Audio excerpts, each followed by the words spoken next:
So one of the most frequently asked questions that I get from people is, do you do NoFap? And how's your No November going? And I've made several videos on NoFap.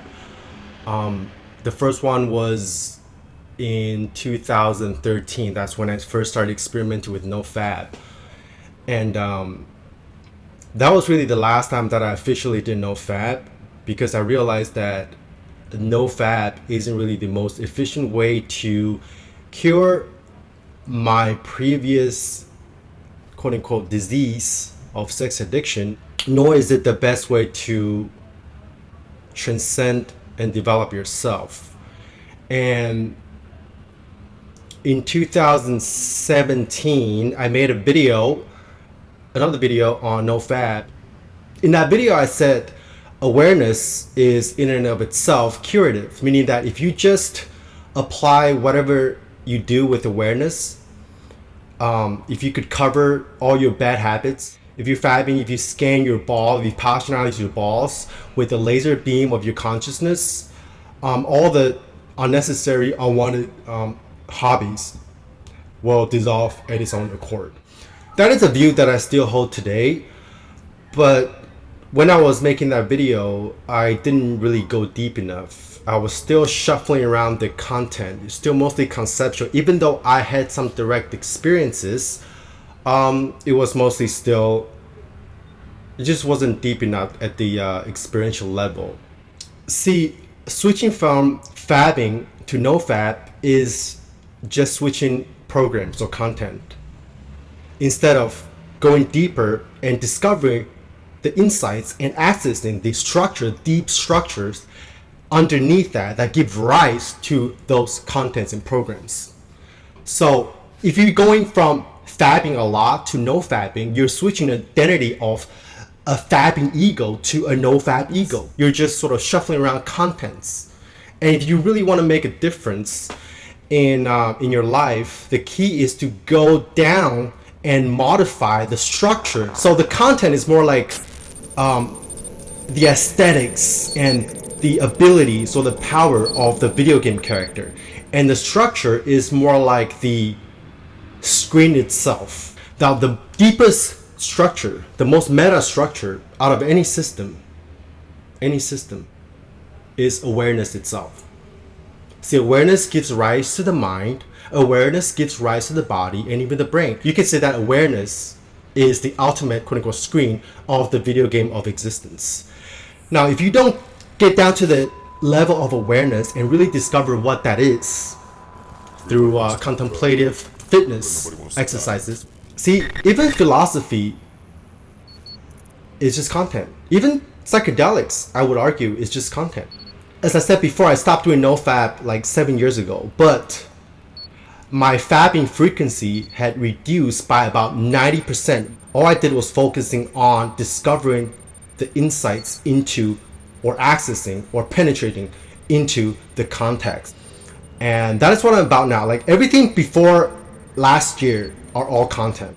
Like I said in the previous NoFap video, I said to cover everything you do with awareness. But it's not enough to just observe and witness experiences or desires from a distance. You have to engage, divide, and conquer all your sensate experiences, which constitute your perception of reality, down to the microscopic and quote-unquote quantum level. And when I say sensations, they can be body sensations, breath, a thought, a feeling, a sound, or something in the visual field. When your mind gets sharper and sharper, subtler and subtler, and you start to level by level by level by level, breaking down those sensate experiences down again to its subatomic components, something really interesting begins to happen. Your experience of reality start to morph. Your experiences of time and space start to transform. See, if you shred experiences of self and reality to pieces down to the vibratory void, which is the deepest level of your subjective experience, porn, mystical experiences, DMT trip, whatever, meat suits, Beethoven's Fifth Symphony, Van Gogh, they are nothing more than empty spaces vibrating. And mirroring this insight from the objective third person outside perspective is quantum physics. Quantum physics has been telling us over the last few decades that reality, when you break down atoms down to its most microscopic and elementary component, is nothing more than waves or probabilities. So what the Buddha or other contemplative traditions, Christians, Sufis, whatever, discovered way before modern science, just by looking inward, connects and converge with what the modern science is telling us thousands of years later from the third person quote unquote objective perspective of materialistic science. And those experiences are something that anyone can access because we are all fundamentally made up of the same thing, which is just the substrate of awareness or consciousness. And the funny thing is, this awareness, this 360-degree mirror, reflects in all directions, but it never in of itself gets stained. So if you feel like your state of well-being is being affected somehow by external environment or by your behaviors or by your thoughts, then that just means your awareness is not strong enough. Every corner of awareness is equally awake and aware and has been since day one, but you're just not aware of it. You're just not aware of awareness enough. And that means when those sages say that you are already enlightened, in a sense they are all correct. The reason why they say that you are already awake is because awareness cannot be altered. Ultimately there's no levels to awareness or consciousness. It's always already infinitely aware in all corner of your experience. And the reason why we do Vipassana is that we are trying to penetrate through that sphere, that non-duality sphere space of awareness, from the top to the bottom. Again, just like I said before, you're breaking down sensei experiences down to its microscopic components to reach the non-dual awareness.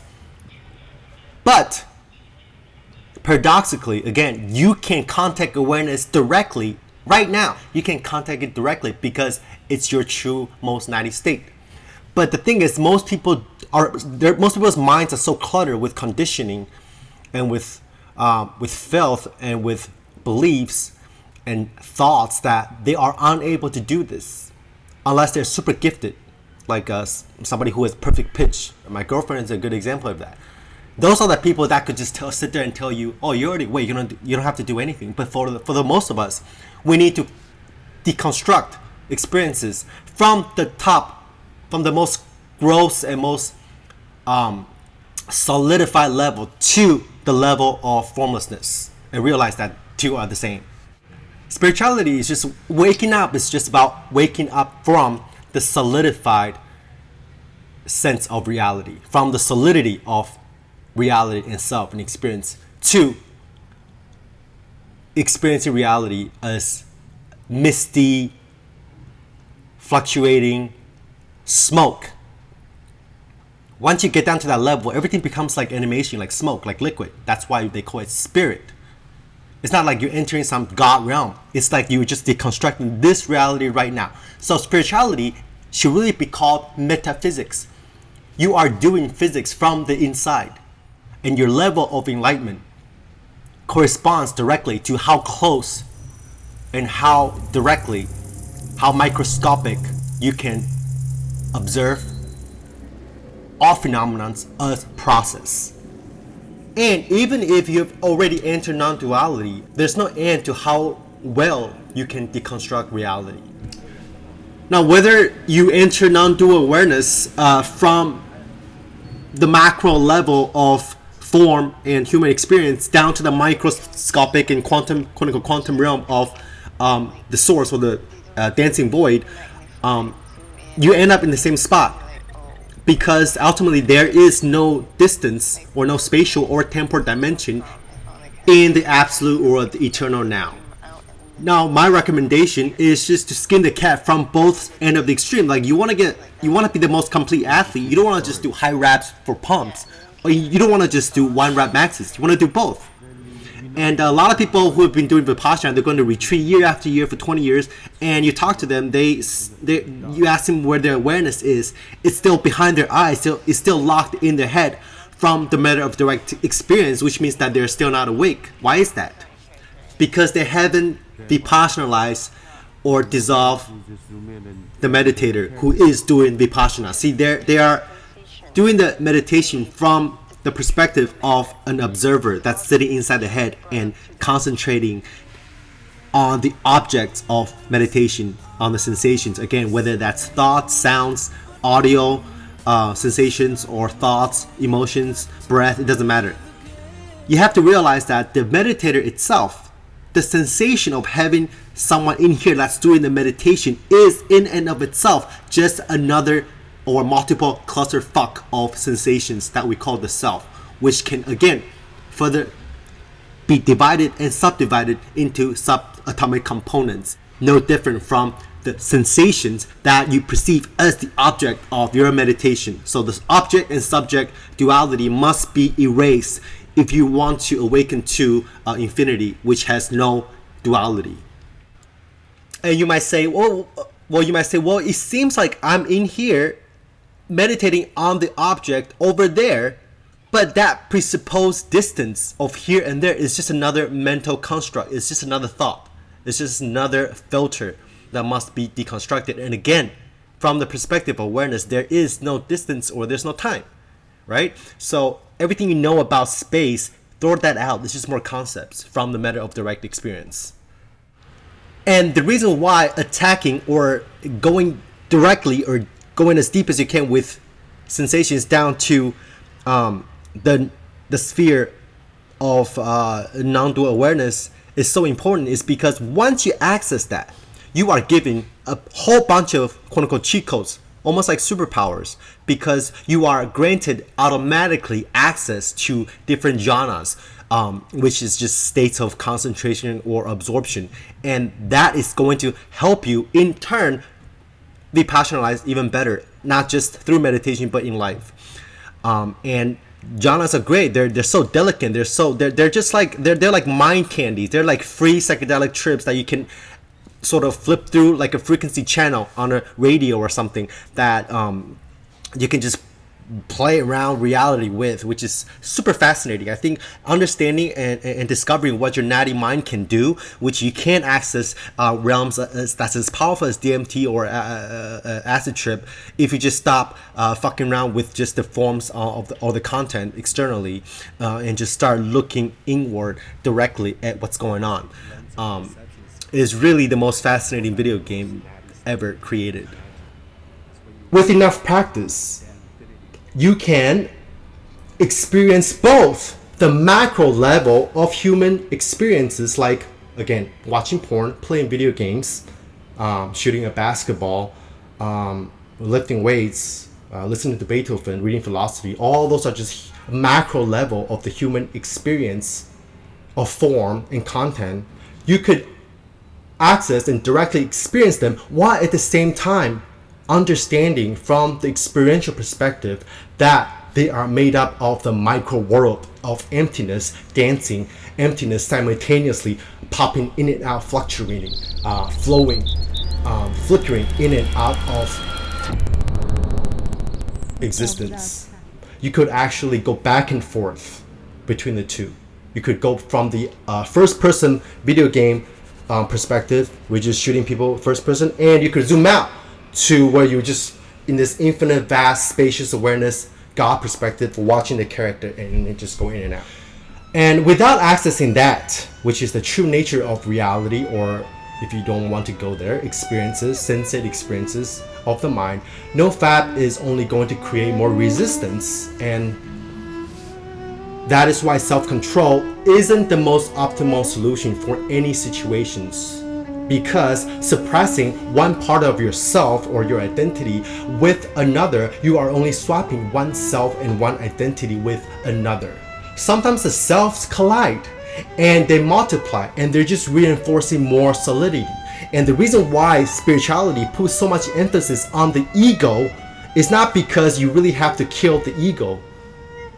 It's because the ego is one of the most solidified experience, a subjective experience that you identify and hold on because it's so solid. You hold on to it as you, when in fact is nothing more than a thought that, if you break down to its microscopic components, subdivide and then subdivide, again, it's nothing more than emptiness bubbling in and out of nothingness, along with anything else that you perceive. So this thing that we call the self is nothing more than an optical illusion caused by the tangling of various mental, somatic, emotional, sensory, physical strains that could be taken apart like a cat unkneading a yarn ball. And that is the whole purpose of mindfulness or contemplative fitness. If you want to check out some resources and books, I have a highlight in my story called resources. Check that out. As a closing remark, I just want to say that spirituality is ultimately about having your cake and eat it too. Because you can do NoFap or not NoFap, you can do this or that, you can play the video game of life from the first person perspective or the third person perspective, as long as you can switch back and forth. And the only way you can do that is to be able to deconstruct and shred reality down to pieces, so you can reconstruct them and deconstruct them, reconstruct them. And if you don't believe me, again, just like the Buddha said, come in and see for yourself.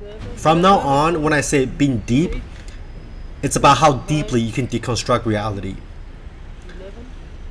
It's not about how deep your concepts are or how well you can interpret experiences. It's not about interpretation. It's not about how deep your philosophy is. That's all just content.